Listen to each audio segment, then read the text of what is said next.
Dear students, hotel के अंदर emergency situations के लिए कुछ प्रोसीजर्स अडॉप्ट किए जाते हैं होटल के अंदर, क्योंकि कई बार ऐसी सिचुएशंस आती हैं। फायर हो सकता है, किसी की डेथ हो सकती है, कोई एक्सीडेंट हो सकता है, बॉम्ब थ्रेट हो सकता है, बहुत सारी चीज़ें हो सकती हैं। उनके लिए जो है स्पेसिफिक प्रोसीजर्स जो हैं वो अपनाए जाते हैं। उसी सिलसिले में हमारा आज का टॉपिक है handling emergency procedures in hotel. मैं doctor Preeti Raina, assistant professor tourism management, government college for women, Faridabad से। जो टाइप ऑफ इमरजेंसी सिचुएशंस जो हैं हम होटल्स के अंदर फेस करते हैं वो हो सकती हैं bomb threat, fire threat, death of the guest, accident, illness या एपिडेमिक, वेंडलिज्म तोड़फोड़, लॉस्ट एंड फाउंड, थेफ्ट हो सकता है, damage to the property and handling drunken guest. कई बार जो गेस्ट होता है वो बहुत ज़्यादा पी लेता है, तब उसको हैंडल करना पड़ता है। तो ये स्पेसिफिक सिचुएशंस जो हैं वो होटल को फेस करनी पड़ती हैं। तो उनमें से सबसे पहले है फायर थ्रेट। इमरजेंसी अगर होती है तो फायर जो है वो मोस्ट कॉमन इमरजेंसी सिचुएशन है जो किसी भी होटल में किसी भी वक्त पर हो सकती है। और इसका मेन कारण जो है वो हो सकता है जो होटल के अंदर होती है किचन में लगने वाली आग, या होटल की जो वायरिंग है अगर वो ख़राब है उसकी वजह से आग लग सकती है। जो भी कंसर्न स्टाफ है उसको इमीडिएटली फायर ब्रिगेड को इन्फॉर्म कर देना चाहिए इस सिचुएशन के लिए। पैनिक होने की आवश्यकता नहीं होती। अगर होटल स्टाफ को पूरी तरह से जानकारी है कि फायर फाइटिंग इक्विपमेंट्स का इस्तेमाल कैसे किया जा सकता है तो उसको इमीडिएटली फायर एक्सटिंग्विशर का इस्तेमाल करना चाहिए। जो इलेक्ट्रिसिटी सप्लाई है और जो गैस है उसको इमीडिएटली बंद कर देना चाहिए, क्योंकि जब भी आपको पता चलता है कि होटल के अंदर आग लग गई है तो हमें इन चीज़ों को फॉलो करना ज़रूरी हो जाता है। उसके बाद है कि सभी होटल्स या बोर्डिंग हाउसेस जो हैं वो सभी फायर प्रिवेंशन एक्ट 1971 के अंदर जो हैं कवर किए जाते हैं। कोई भी होटल जो कि रहने की सुविधा, सोने की सुविधा प्रोवाइड करता है 6 से ज़्यादा लोगों को, गेस्टों को, वो इस एक्ट के अंदर शामिल होता है। और कोई भी होटल जहाँ पर कि स्लीपिंग या अकोमोडेशन जो है 6 से कम लोगों के लिए होती है, पर आपका जो अकोमोडेशन है वो फर्स्ट फ्लोर पर है या ग्राउंड फ्लोर के नीचे है, यानी कि बेसमेंट में है, तो उस केस में भी वो अकोमोडेशन जो है इस एक्ट के दायरे में आती है। ये एक्ट के अंदर प्रोविज़न दिए गए हैं कि जिसके द्वारा अलग काफ़ी से सारे तरीके दिए गए हैं जिससे एस्केप आप कर सकते हो पर्टिकुलर फायर से, और क्या क्या प्रिकॉशन लिए जाने चाहिए। वो चाहे आपकी पब्लिक एंटरटेनमेंट की जगह है, कोई रिक्रिएशन की जगह है, कोई भी है, तो उन सभी की इंस्ट्रक्शंस जो हैं वो दी गई होती हैं। फायर सर्टिफिकेट जो है फायर अथॉरिटी के द्वारा तभी इशू किया जाता है जब निम्नलिखित जो कंडीशंस हैं वो सेटिस्फाई हो जाती हैं, की जाती हैं उस यूनिट के द्वारा, तभी उसको ये सर्टिफिकेट दिया जाता है। तो उसके लिए क्या ज़रूरी है? एक तो ज़रूरी है कि आपका जो एस्केप रूट जो है वो प्रोवाइड किया जाए और किस तरह से सेफ्टी मेंटेन की जा रही है, और जो रूट है वो अनऑब्स्ट्रक्टेड होना चाहिए, बिना रुकावट के होना चाहिए। इमरजेंसी लाइटिंग का इस्तेमाल या क्लियर साइन बोर्ड्स जो हैं या एग्ज़िट हैं, इनका पूरी तरह से जो है आपको वर्णन जो है वो देना पड़ेगा। इसी तरह से जो भी आपके पास में फायर फाइटिंग इक्विपमेंट्स हैं जो डिफरेंट टाइप्स के हैं, डिफरेंट लोकेशंस और डिफरेंट सिचुएशन के अकॉर्डिंगली हैं, वो आपको इन्फॉर्म करने पड़ेंगे। आपको ये भी बताना पड़ेगा कि आप अगर फायर होती है तो आप जो वार्निंग जो है उसके लिए किस तरह से देते हैं। फायर के लिए जो मीन्स ऑफ वार्निंग है वो क्या होंगे आपके। स्टाफ को ट्रेनिंग का क्या प्रोसीजर है। फायर को डिटेक्ट करने का या स्मोक या हीट को डिटेक्ट करने का क्या प्रोविज़न है होटल के अंदर, और साथ साथ गेस्ट को कैसे इंस्ट्रक्शंस दी जाती हैं। ये सारी इन्फॉर्मेशन जो है आपको प्रोवाइड करानी पड़ती है तभी फायर अथॉरिटी जो है वो जो है सर्टिफिकेट जो है वो इशू करती है। उसके लिए जो फ्रंट ऑफिस है उसको मेन रिस्पॉन्सिबिलिटी दी जाती है कि वो मॉनिटर करेगा फायर अलार्म्स को या अलर्ट सिस्टम को। उसकी सारी जो अलार्म सिस्टम या अलर्ट सिस्टम है वो फ्रंट ऑफिस जो है वहाँ पर उनको सुनाई देता है उसके बारे में।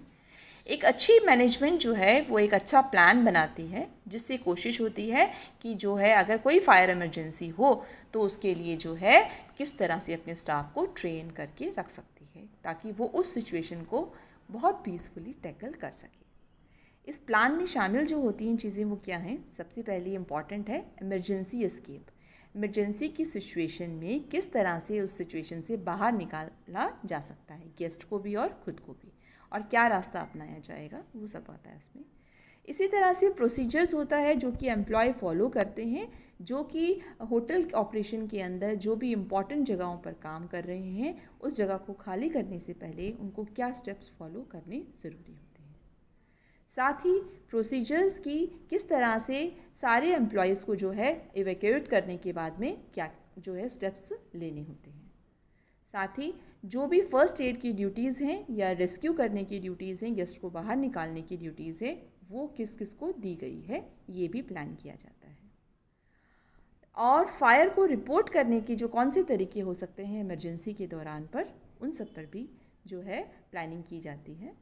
सही तरीका क्या होगा गेस्ट को ये इन्फॉर्म करने के लिए कि होटल के पर्टिकुलर हिस्से में आग लग गई है, तो वो भी ज़रूरी है। और जो भी व्यक्ति जो है उस डिपार्टमेंट के अंदर जो काम कर रहे हैं, उनको किस तरह से कांटेक्ट किया जा सकता है आगे की इन्फॉर्मेशन के लिए या एक्सप्लेनेशन के लिए, जिनको वो ड्यूटीज़ दी गई थी, ये भी क्लियर होना ज़रूरी है। जो मेन प्रोसीजर है वो फायर के वक्त जो अपनाया जाता है, उसमें क्या किया जाता है, डिपार्टमेंट का जो मैनेजर है या एचओडी है, वो रिस्पॉन्सिबल होता है कि वो ये इंश्योर करे, निश्चित करे कि हर व्यक्ति जो है डिपार्टमेंट के अंदर उसको इसके लिए ट्रेनिंग जो है वो दी गई हो। दूसरी बात, इस फायर के वक्त जो है अगर आग लग गई है तो उस वक्त जो है बहुत पेशेंसफुली, बहुत काम रहना बहुत आवश्यक है, पैनिक नहीं होना है, ये बहुत ही इम्पॉर्टेंट है। अगर कोई भी अवेलेबल नहीं है उस जगह पर जिसे आप इन्फॉर्म कर सकते हैं, तो सबसे नज़दीकी जो अलार्म है, फायर अलार्म है, उसको आपने ऑन करना है, या फिर स्विच बोर्ड या जो आपका मेन ऑपरेटर जहाँ पर है नीचे फ्रंट ऑफिस पे, आपने उसको इन्फॉर्म करना है।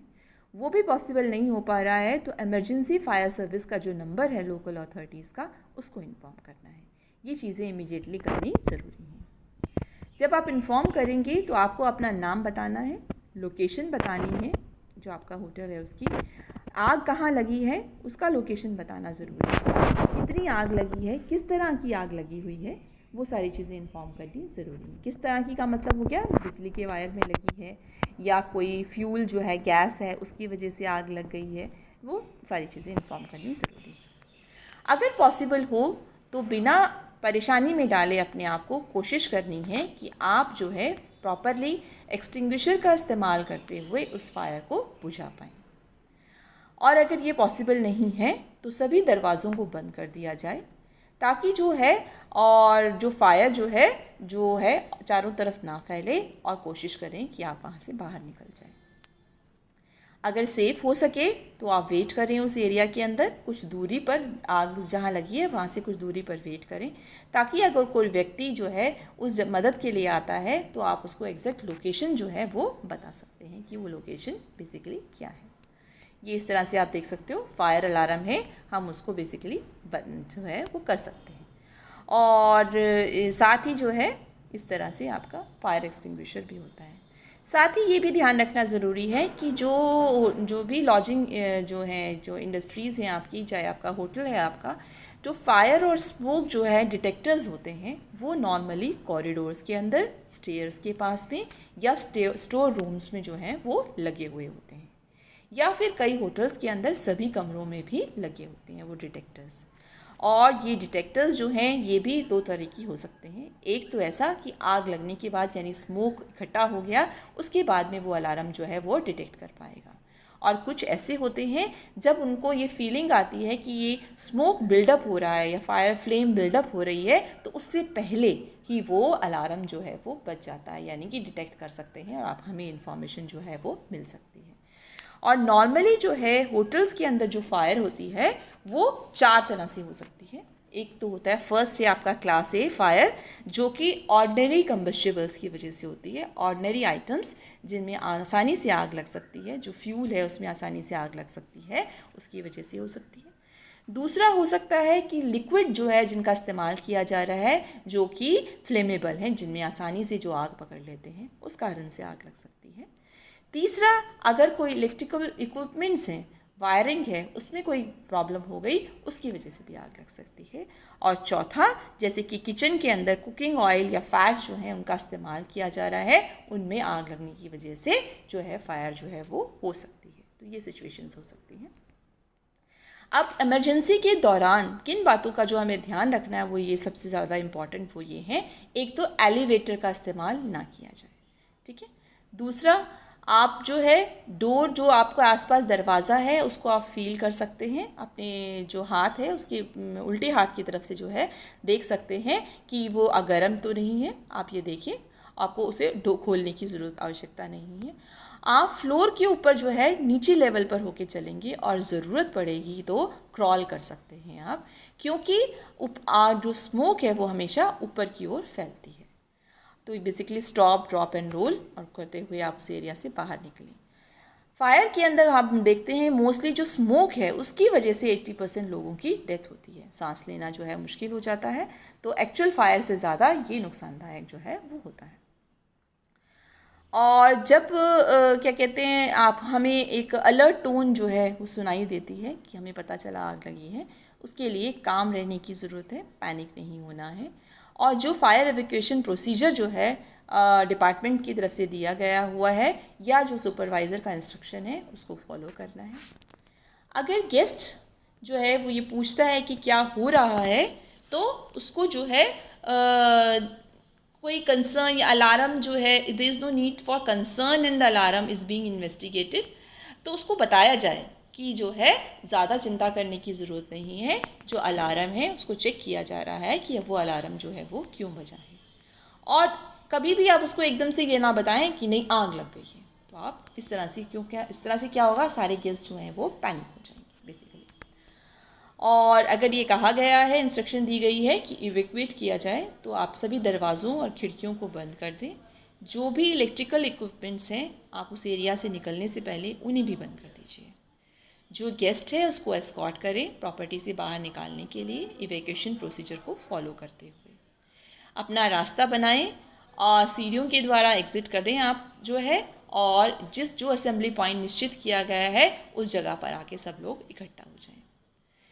आप वहाँ पर सभी लोगों की रोल कॉल भी ले सकते हैं कि जो आपके स्टाफ के मेंबर्स हैं, रोल मतलब वो सभी लोग आ गए हैं या नहीं आ गए हैं, ये चेक किया जा सकता है।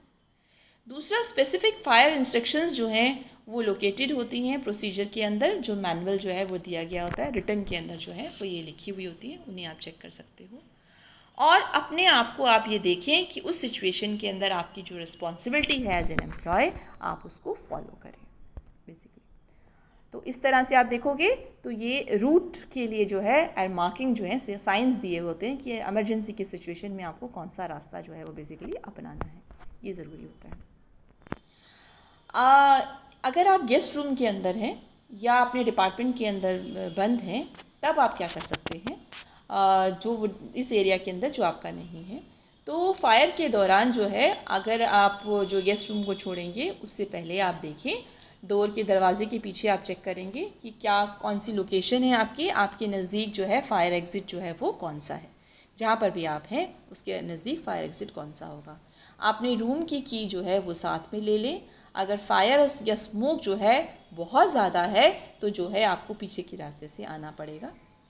आप डोर्स को जो है बेसिकली काउंट कर लें, अंदाज़ा कर लें कि कितने दरवाजे के बाद में आपका फायर एग्ज़िट आता है, क्योंकि अगर धुआं बहुत ज़्यादा है तो आप दरवाज़ों को नॉर्मली देख नहीं पाएंगे, आप उनको फील कर पाएंगे कि कितने दरवाज़ों के बाद में एग्ज़िट जो है रास्ता आता है। और दरवाज़ों को फील करने के लिए हमेशा अपने हाथ का पीछे वाला हिस्से को इस्तेमाल कीजिए और देखिए कि वो जो है ज़्यादा गर्म तो नहीं है, और उसको ओपन ना करें दरवाज़ों को, क्योंकि नॉर्मली होटल के अंदर जो दरवाजे होते हैं उनको पूरी तरह से आग लगने के अंदर 4 घंटे का समय लगता है। इसका मतलब बेसिकली हल्के से गर्म हो सकते हैं, तो आप आसानी से जो है वो उनको काउंट करते हुए आगे की तरफ बढ़ सकते हैं। अगर आप गेस्ट रूम के अंदर फंस गए हैं तो आप जो है डायल कीजिए रूम टेलीफोन से ऑपरेटर को और उन्हें बताइए कि आप इस पर्टिकुलर रूम में फंसे हुए हैं। जो रूम के अंदर बाथटब है या सिंक है उसको पूरी तरह से पानी से भर लीजिए। टॉवल्स को गीला करके जो कमरे के अंदर अवेलेबल हैं उनको दरवाज़ों के नीचे लगा दीजिए ताकि जो स्मोक है वो अंदर एंटर ना कर पाए। एसी अगर चल रहा है तो उसे भी बंद कर दीजिए ताकि बाहर से जो स्मोक है वो कमरे के अंदर नहीं आएगा। और जब तक ये फायर ब्रिगेड आती है तब तक बहुत ही कामली जो है आपको बैठना पड़ेगा। ये थी हमारी पहली सिचुएशन। इसी तरह से हमारी दूसरी सिचुएशन इमरजेंसी की होती है बॉम्ब थ्रेट, यानी कि जब आपको पता चलता है कि आपके होटल में कहीं पर बॉम्ब रखा हुआ है। उस इमरजेंसी सिचुएशंस के अंदर कैसे डील किया जाता है। जब होटल रिसीव करता है बॉम्ब थ्रेट, या तो उसका मेन कंसर्न होता है हमेशा कि गेस्ट और स्टाफ की सेफ्टी, कि किस तरह से उनको सेफ रखा जाए। तो आवश्यक होती है कि बॉम्ब थ्रेट का जो रिस्पॉन्स पॉलिसी जो है उसको पूरी तरह से फॉलो किया जाए सेफ्टी के लिए। तो ये सिचुएशन आ सकती है कभी भी, तो इसके लिए पहले से ही प्लानिंग और प्रोसीजर्स बनाए जाते हैं कि अगर ऐसी कोई सिचुएशन होती है तो क्या चीज़ को फॉलो करना है, किस तरीके से हमें उससे अपने गेस्ट को और अपने स्टाफ को भी बचाना है। तो इन केस बॉम्ब थ्रेट की सिचुएशन आती है और इवैक्यूएशन की आवश्यकता होती है, तो एग्ज़िट रूट जो है उसी तरह से होता है जिस तरह से कि हम फायर में अडॉप्ट करते हैं और जाके जो है असेंबली एरिया में इकट्ठा होते हैं। सभी होटल के गेस्ट और स्टाफ जो हैं उनको परमिशन नहीं दी जाती वो वापस से रूम्स के अंदर आने की, जब तक कि पूरी तरह से सर्च जो है वो नहीं कर लिया जाता है पूरे होटल का। सभी होटल्स को प्रिपेयर होना चाहिए एक इमरजेंसी या कंटीजेंसी प्लान के साथ में, जो पूरी सिस्टमेटिक तरीके से स्टेप वाइज जो है लॉजिकली जो है ऑर्डर के अंदर जो है बनाई गई हो उस सिचुएशन के लिए। बॉम्ब थ्रेट जो है फ्रंट ऑफिस स्टाफ जो है उससे डील करता है। हाँ, क्योंकि नॉर्मली जो है बॉम्ब थ्रेट जो है, बॉम्ब की जो धमकी जो है बेसिकली वो इंफॉर्मेशन जो है वो रिसीव की जाती है होटल के द्वारा। तो ये ज़रूरी है कि आपको जो है ये पर्टिकुलर इन्फॉर्मेशन जो है एक चेकलिस्ट जो है आप तैयार कर के रखें। जब भी आपके पास फ़ोन कॉल कोई आता है तो आप वो सारी इन्फॉर्मेशन कलेक्ट करेंगे। और वो क्या इन्फॉर्मेशन है ज़रूरी, किस समय कॉल आई है आपने रिसीव की है, किस फ़ोन नंबर पर वो कॉल आई है, जो कॉल कर रहा है उसका क्या नंबर है, क्योंकि आप बोर्ड से देख सकते हो, उस पर डिस्प्ले हो जाएगा। एग्जैक्टली उसने क्या शब्द कहे हैं, जब उसने थ्रेट दी है तो उसने क्या शब्द बोले हैं। आप ये भी ऑब्ज़र्व करने की कोशिश कीजिए कि जो बंदा कॉल कर रहा है, जो व्यक्ति कॉल कर रहा है, उसके बैकग्राउंड में आपको कोई नॉइज़ सुनाई दे रहा है, जैसे ट्रैफिक या कोई म्यूज़िक, रेलवे स्टेशन पता चल रहा है या लाउड म्यूज़िक आ रहा है। उससे आप अंदाज़ा लगा सकते हैं कि किसने कहाँ से कॉल किया है आपको। और ये भी करें कि वो मेल है या फीमेल है, और उसकी अंदाज़न जो है ये भी अंदाज़ा लगाने की कोशिश कीजिए उसकी आवाज़ से कि उसकी उम्र जो है वो क्या होगी। और कोई पर्टिकुलर चीज़, उसकी आवाज़ जो है आपको लग रहा है किसी से मिलती है, तो ये सारी चीज़ों पर आपका एकदम से ध्यान जाना चाहिए जो कि आपने नोट करनी है। बेसिकली जो भी व्यक्ति कॉल रिसीव करता है थ्रेटनिंग की, उसको हमेशा तैयार होना चाहिए कुछ क्वेश्चंस के साथ में जो उसने पूछने हैं कि बॉम्ब कहाँ लोकेटेड है, वो बॉम्ब जो है कब फटेगा, बॉम्ब किस तरह का नज़र आता है, आपने वो बॉम्ब क्यों रखा है, और आपका नाम क्या है। कॉलर जो है हो सकता है आपको कुछ इन्फॉर्मेशन दे पाए इन क्वेश्चंस की, जो आपको मदद कर सकती हैं पुलिस को भी और ऑफिशियल्स को भी, क्योंकि ये सारी इन्फॉर्मेशन जो आपने कलेक्ट की है ये उसको पकड़ने में मदद कर सकती है। जो एम्प्लॉय रिसीव कर रहा है कॉल को, उसको कोशिश करनी है कि इमीडिएटली ये सारी इन्फॉर्मेशन मैनेजर को जो है वो पहुंचा दी जाए, और साथ साथ जो पूरी चेकलिस्ट तैयार की गई है वो भी मैनेजर को जो है वो दे दी जाए। उसके बाद में जो एक्शन होटल मैनेजमेंट टीम जो है उसके द्वारा लिए जाते हैं वो क्या है, सबसे पहले अर्जेंट मीटिंग कॉल की जाती है सभी हेड ऑफ़ द डिपार्टमेंट्स की किसी पर्टिकुलर एरिया के अंदर, जो उन्होंने निश्चित किया है कि इमरजेंसी की सिचुएशन के अंदर जो है जहाँ पर इकट्ठा होकर ये मीटिंग की जाएगी। पुलिस को इन्फॉर्म किया जाता है या दूसरे ऑफिशियल्स जो कि रिस्पॉन्सिबल हो सकते हैं बॉम्ब थ्रेट को हैंडल करने के लिए, बॉम्ब थ्रेट की जो टीम है उनको किया जाता है। इसके अलावा पुलिस की मदद से जो है पुलिस को मदद कर दी जाती है कि जब आप सर्च कर रहे हैं तो आपको उनकी होटल की सारी डायरेक्शंस बताएंगे, सारी बिल्डिंग स्ट्रक्चर बताएंगे, प्लान बताएंगे, ताकि वो हर जगह पे सर्च जो है वो कर सकें। साथ ही इमीडिएटली इवैक्यूएशन प्रोसीजर को भी फॉलो किया जाता है।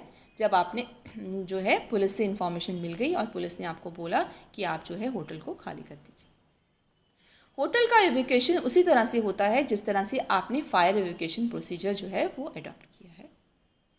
जो पर्सन कॉल को अटेंड करता है वो वहाँ पर अवेलेबल होना चाहिए, ताकि वो पुलिस के आने पर सारी एक्सप्लेनेशन जो है वो उनको दे सके, जो भी इंफॉर्मेशन उसने कलेक्ट की है बेसिकली।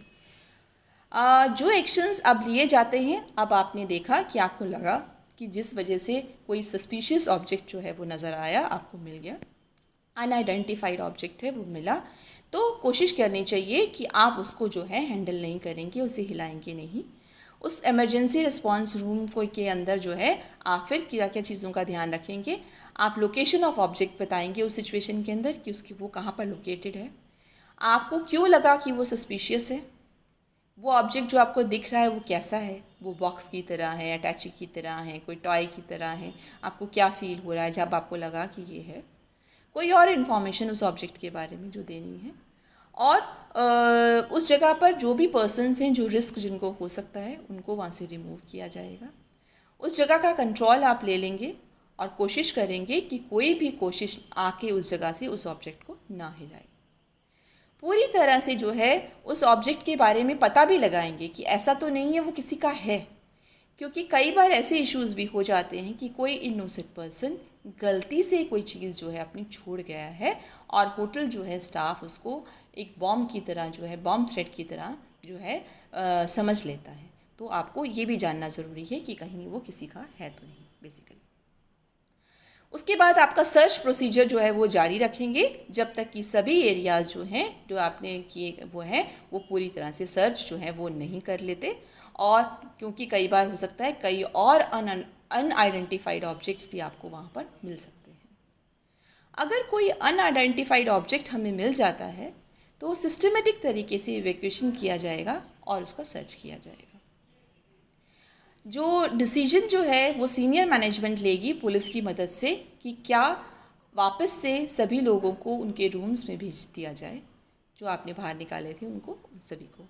इवैक्यूएशन जो है अगर सर्च के बिना किया गया है तो जो है सबसे पहले फिर आपको पहले सर्च करनी आवश्यकता है, उसके बाद आप इस काम को करेंगे।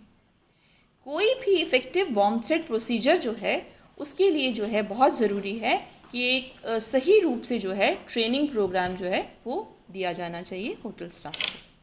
और ट्रेनिंग के लिए बहुत ज़रूरी है कि जो आपका होटल स्टाफ है उसको ट्रेनिंग दी जाए प्रिवेंटिव मेजर्स के लिए भी और साथ साथ जो है ऑपरेशनल मेजर्स के लिए भी, कि अगर बॉम्ब थ्रेट से प्रिवेंट कैसे किया जा सकता है और अगर वो सिचुएशन आ जाती है तो क्या प्रोसीजर अपनाना है, ये भी बहुत ज़रूरी है। तो इस तरह से जो है आप देख सकते हो कि सिचुएशन के अंदर जो टीम है वो पूरी की पूरी आ जाती है और सारी की सारी वो उस चीज़ को डिटेक्ट करती है बेसिकली। So thank you.